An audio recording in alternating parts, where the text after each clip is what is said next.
Kwa sababu leo niko nyumbani na mwanangu anapenda keki, nikasema ngoja nimpikie, lakini keki yangu hii bwana haina vipimo. Nilianza kuweka bwana siagi kama hivyo, baada ya kuweka siagi nikaweka na sukari, nikaanza kuchanganya, nikachanganya kweli kweli. Ni hapo nilichanganya na kuchanganya kweli kweli. Nilichanganya mpaka sukari na hiyo Blue Band ikatubu mondani. Yani nilichanganya mpaka mchanganyiko wangu ukawa umechanganyika vizuri kabisa. Nikasema sasa hapa tayari. Nikaanza kupasulia ai moja moja. Niliweka mai matatu, hilo ni la kwanza.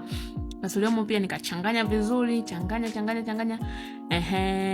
Baada ya hapo kwa nimechanganyika, nikaweka la pili hilo. Changanya vizuri pia, nikachanganya. Changanya kweli kweli yani.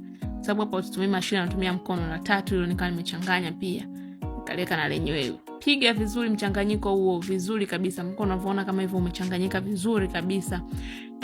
Mchanganyiko umekuwa bomba kabisa. Nikaweka ladha vanilla, nikaweka zangu vifuniko viwili hapo.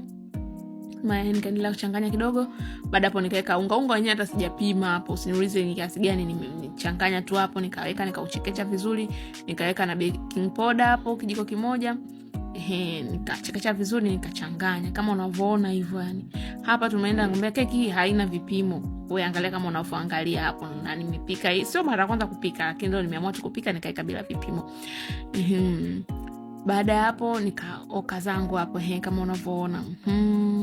Hii ndo keki yetu na imetoka kwa namna hiyo jamani. Kama unavyoiona tayari kwa kuliwa.